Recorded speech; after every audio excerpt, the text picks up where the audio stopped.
Alors c'est vrai qu'on parle de notre présent, il y a encore plein de choses à changer. Et puis, je vous ai présenté Mathieu, donc il est historien et, j'arrive jamais à dire pourquoi, prospectiviste. Donc il est là pour nous parler de l'art d'imaginer le futur. Alors ça ressemble à quelque chose d'intellectuel, sauf que pas du tout, c'est sociétal d'imaginer le futur. Et surtout dans un moment où on est en plein dans l'urgent et dans l'immédiat, on a l'impression que tout s'accélère. Donc il y a...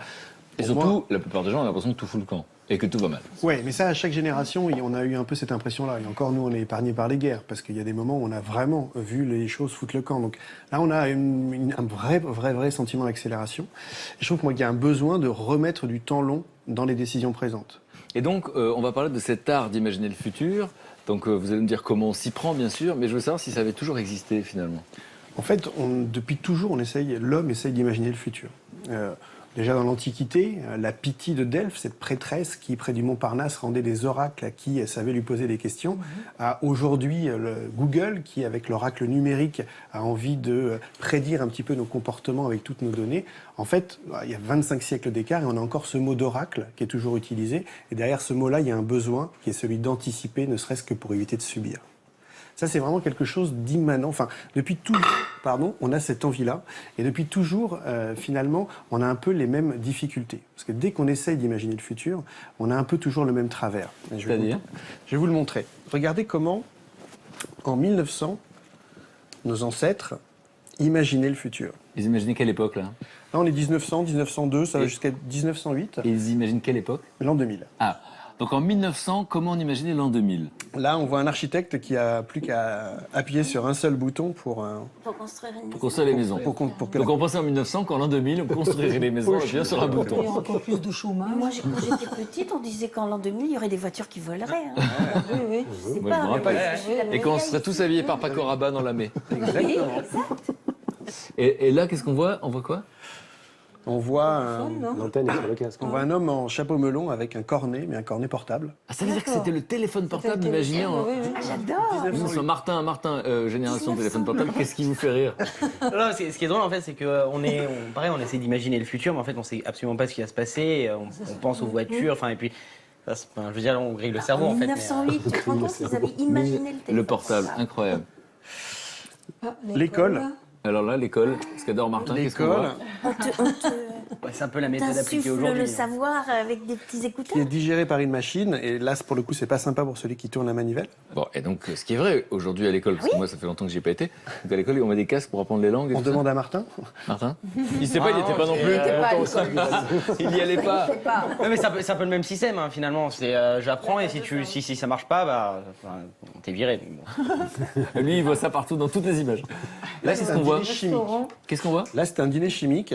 Donc, attablé tranquillement, on reçoit des pilules en guise de rôti. Non, mais ce qui est amusant, c'est que l'imagination formidable. Donc, on pensait qu'on mangerait des pilules, mais c'est pas encore le cas. Mais en 1900, ils pensaient qu'en l'an 2000, on s'habillerait On comme aurait ça. toujours les mêmes vêtements.